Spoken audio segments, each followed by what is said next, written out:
Bom dia, gente, tudo em paz?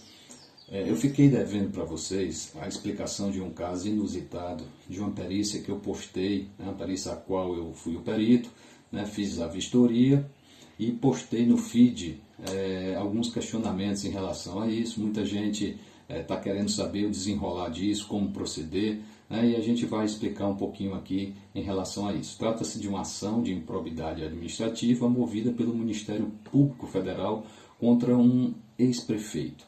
Tá? O que é que aconteceu? O MPF ele recebeu uma representação do então prefeito, que assumiu a prefeitura depois do réu, tá? Onde ele faz uma série de alegações de má administração dos recursos públicos, sobretudo investimentos repassados pelo FNDE, e além de irregularidades não só na prestação de contas, mas também na execução da obra. Na investigação, o Ministério Público Federal, a partir dessa representação do próprio município, ele denunciou à Justiça Federal o ex-prefeito. A Justiça Federal analisou e recebeu a denúncia, fazendo com que aquele ex-prefeito tornasse réu. O prefeito se defendeu, por sua vez, alegando que houve prescrição. O que significa isso? Perdeu o prazo de ajuizar a ação, ou seja, não tem mais como aquela ação ser ajuizada. Só que o que é que ele alega? Ele alega que como o repasse foi entre os anos de 97 e 98 e a ação só foi iniciada em 2006, caberia o Instituto da Prescrição. Na análise, tanto o Ministério Público quanto o juiz, a Justiça, entenderam que como o prefeito foi reeleito e o seu mandato foi até 2004, está dentro ainda do período, então não cabe a prescrição, afastou a prescrição. O prefeito, então, foi condenado pela Justiça Federal e recebeu várias penas. A primeira delas foi o ressarcimento do montante dos dois fundos, no caso aí os dois repasses do FNDE, que em julho de 2007 tinha um montante aí de R$240 mil. Esse valor atualizado hoje já ultrapassa R$1 milhão. A perda da função pública, que não era o caso, porque ele não foram 2 mandatos consecutivos, não tinha mais como se concorrer, uma multa de R$50 mil, também retroativa a julho de 2007, tá? E a proibição de contratar com o poder público e receber incentivos fiscais durante um período de 5 anos, além da suspensão dos seus direitos políticos também por um período de 5 anos. O réu apelou, entrou com um recurso de apelação, mas o TRF, que é quem julgou, é o Tribunal Regional Federal que julga as questões de recursos de 2º grau, manteve a decisão de 1º grau.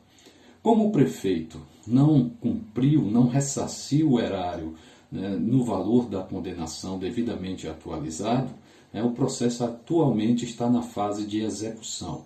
E aí alguns bens do prefeito foram bloqueados, veículos, esses aí não passam pela perícia civil, vão para outros tipos de perícia. No caso, é o bloqueio realmente desses bens e de contas públicas. E coube ao perito avaliar uma propriedade de 35 hectares localizada numa área de expansão urbana. Até aí tudo bem, sem problema nenhum. Marcada a perícia, no dia da perícia o ex-prefeito acompanhou, o Ministério Público não mandou ninguém. Tá? Então foi o prefeito, sem um assistente técnico, ele foi só ele, e juntamente comigo, e a gente foi fazer a visita ao local e entender. Bom, chegando lá, aí pasmem senhores, o susto que eu tomei, porque no caminho ele já foi me preparando, já foi conversando e explicando tudo que tinha acontecido. Cabe a nós ouvir e não emitir nenhuma opinião, até porque isso pode comprometer o perito. O perito é imparcial, ele não pode declinar de nenhuma forma qual será a sua decisão. Tá? Então o que é que aconteceu? Chegando lá, a gente viu que existe uma verdadeira vila de casas implantadas. E segundo o prefeito, mais de 300 casas, existem algumas obras feitas com recursos públicos na época que ele era prefeito, como posto de saúde, escola, poços profundos, né, um açude que ele construiu com recurso público, uma barragem, né, uma pequena barragem de terra lá que abastece muitos desses moradores. E esses moradores ele cedeu parte da terra para eles construírem suas casas. No entanto, não houve uma doação formal, não há nenhum título de doação formal em relação a isso. Tá? E aí é onde surge o problema. Como avaliar essa terra? Porque essa terra ela vai a leilão. E quem arrematar pode ajuizar uma ação, né, de reintegração de posse e colocar aquelas pessoas todas para fora porque elas não têm um título. Né? Elas não têm um título nem requereram o uso capião no tempo devido. Até porque, nesse caso, é um uso capião constitucional que demandaria um tempo maior por não ser dentro de uma área urbana. Bom, enfim, o fato é que há um problema social muito grande que nós, como peritos, também temos que ver isso. Agora, que fique claro, não cabe ao perito julgar, não cabe ao perito dar solução do ponto de vista de resolver aquele problema. Cabe ele apontar e até apresentar soluções, mas soluções técnicas, nunca soluções sociais ou jurídicas. Tá? Então, nesse caso, alguns comentários, você aplica o método involutivo, né, e avalia como lote. Bom, essa metodologia ela é até aplicada, mas depende da vocação da gleba. Nem toda gleba ela é passível de aplicação, de implantação de loteamento. Portanto, nem toda é passível de a gente aplicar o método involutivo. Nesse caso, apesar de ser uma área de expansão urbana, ela tem vocação rural, né? Porque lá não há, apesar da proximidade da zona urbana, mesmo assim não há nenhum outro loteamento implantado, não há característica, o relevo, a topografia da propriedade não permite isso. Tá? E também a terra é uma terra nua, porque não há produção, né? Nenhum tipo de produção, de plantio, não há absolutamente nada nesse aspecto. Tá? Então, qual é a opção que eu adotei? Ainda estou adotando porque o laudo ainda não foi concluído.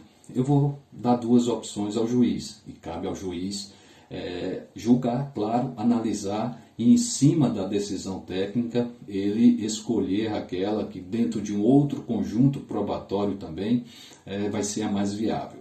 Então eu vou avaliar a terra nua como um todo, os 35 hectares, como terra nua, porque realmente, como falei, não há produção, o terreno é um terreno pedregoso, não é um terreno fértil.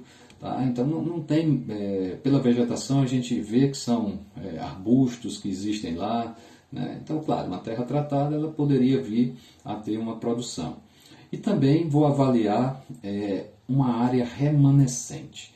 Eu vou tirar toda a área que existem essas edificações e o seu entorno, né, os acessos até ela, vou excluir da avaliação aquilo ali, mostrando ao juiz que aquelas pessoas ocuparam aquele espaço de boa fé, né, com autorização, e que seria um grande problema social a reintegração de posse.